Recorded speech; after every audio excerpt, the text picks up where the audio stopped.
Урматтуу Садыр Нуркожоевич, карындашыңыз катары Садырова деп эле сизге кайрылайынчы. Менин сизге кайрылуумдун себеби кече көчөдөн келген коомчулукта Эдил Байсаловдун өкүл баласы ошол кызматка алып келди деп айтылып жүргөн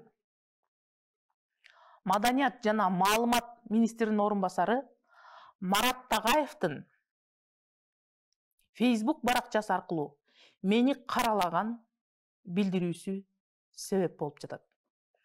Мен Марат Тагаевдин билдирүүсүнөн кийин сизге аргасынан кайрылып жатам. Марат Тагаев кече Facebook баракчасы аркылуу Өзбекстанга кеткен 4 пансионат тууралуу өзүнүн ой пикирин жазып, ага мени каралаган сөздөрдү аралаштырган.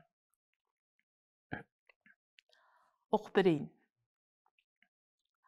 Facebook'та 100гө жетпеген Тилекмат Күрөңевке окшогон люмпендер, Сыргак Абдылдаевка окшогон шизофрениктер, акыркы 5-6 жылдан бери эч жерде иштебеген, бир тыйын салык төкпөгөн бекерпоздор, анан дагы мурдагы бийлик учурунда бийликчил кесиптерди иштетип болгон рекламаны ээлеп, жаман көнгөн, азыр жем баштыгы кургалган Назгүл Мамытова, Алмаз Темирбек, Лейла Саралаева сыяктуу журналисттердин тобу бар. Алар пансионаттар боюнча жазып жатышканынан өздөрү уялбаса, мен көрүп туруп унчукпай кое алгыдай эмесмин деп жазып жатат Марат Тагаев. Садырова, Өзбекстанга 4 пансионат кеткенден бери мен Facebook баракчам аркылуу бир да жолу ой пикиримди билдирген жокмун. Билдиргенге жетише да элек болчумун. Эми бул Марат Тагаев караандай калпты апыртып Назгүл Мамытова Өзбекстанга кеткен 4 пансионатка каршы чыгып, коомчулукту дүрбөлөңгө салып атат деп мени кадимкидей эле айыптап жатат. Бул бир. Экинчи айыптоосу бийликчил гезиттерди иштетип, болгон рекламаны ээлеп жаман көнгөн, азыр жем баштыгы кургалган Назгүл Мамытова деп жатат. Мындан 3-4 күн мурда сиз кабар маалымат агенттигине өзбектерге кеткен 4 пансионат тууралуу өзүңүздүн ой пикириңизди билдирип, мага каршы болгон журналисттер буга чейин бийликтин акырынан жем жеп жүргөн журналисттер, миллиондорду алып жүргөн журналисттер деп айткансыз. 2 күн өтпөй министрдин орун басары Марат Тагаев дал ошол сиз айткан сөздү кайталап, ага мисал кылып, менин кесиптештеримди ошонун арасына мени кошуп жатат. Садырова, мен ачык саясат гезитин 10 жылдан бери иштетип келдим. Ошол 10 жыл аралыгында сиздин да маектериңиз бул гезитке чыгып жүрдү. Сиз аны жакшы билесиз. Сиз экөөбүз, сиз сыртта, чет өлкөдө жүргөндө куугунтукталып, биз Facebook аркылуу, жеке кат куржун аркылуу сүйлөшүп, сиздин маектериңизди биз чыгарып жүргөнбүз. Келинчегиңиз Айгүл эже менен дайыма байланышта болуп.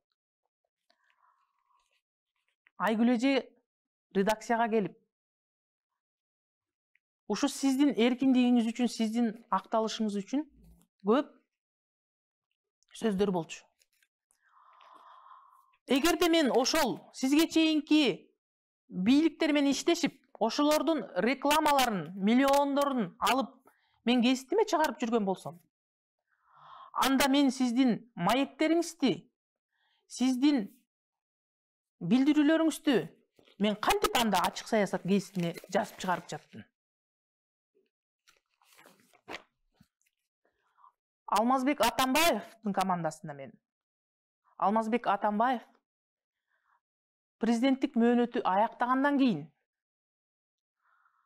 кийинки президент Сооронбай Жээнбеков экөөнүн ортосунда пикир келишпестиктер болуп, Мен Алмазбек Атамбаевдин командасына качан келдим? Алмазбек Атамбаевдин президенттик мөөнөтү аяктап,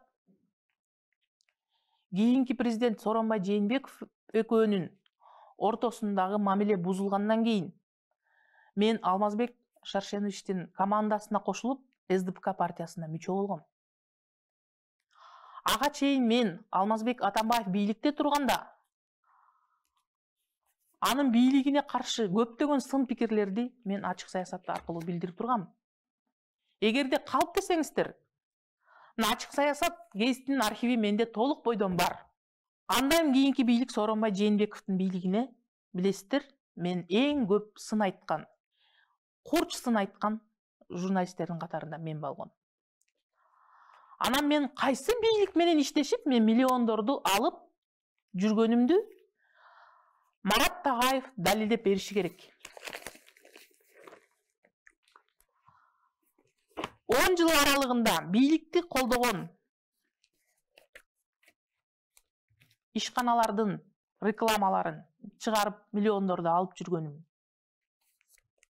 бар экенин далил менен көрсөтүп берсин. Ошондой эле Марат Тагаев Facebook баракчам аркылуу Өзбекстанга кеткен 4 пансионат тууралуу жазган ой пикиримди таап берсин. Марат Тагаев ачык саясат гезитине чыккан рекламалардын бар экенин далилдеп берсин. Ошол рекламалар аркылуу миллиондорду алып жатканымды далилдеп берсин. Ошону менен катар Өзбекстанга кайрадан берилип кеткен 4 пансионат тууралуу жазган пикиримди таап берсин. Ошону менен катар Садырова, мен сизден суранам. Марат Тагаев жалган маалымат таратып, журналисттер менен, анын ичинде мени менен бийликтин ортосуна от жагып, мени сизге каршы, сизди мага каршы тукуруп, жалган маалымат тараткандыгы үчүн ээлеп турган кызматынан бошотулуусун мен талап кылам.